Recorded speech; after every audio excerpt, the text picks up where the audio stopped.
చూడండి, ఈరోజు నువ్వు అనుకోవాలి ఏమనంటే, నేనేమై ఉన్నానో అది ఎవరి కృప వల్ల? దేవుని కృప వల్ల, దేవుని సహాయం వల్లనే నువ్వేమై ఉన్నావో.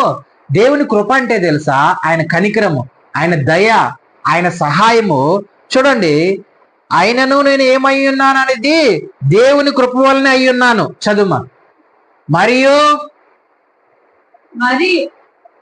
ఆయనను నేనేమై ఉన్నానో అది దేవుని కృప వలననే అయి ఉన్నాను. మరియు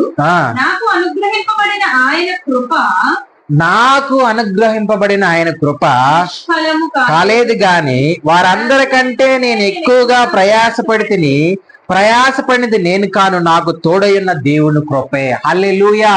ఇక్కడ అంటూ ఉన్నాడు, అపోస్తలుడైన పౌలు అంటూ ఉన్నాడు. ఏమంటున్నాడంటే, అపోస్తలుడైన పౌలు నా దగ్గర ఉన్న బలం గురించి కాదు, నేను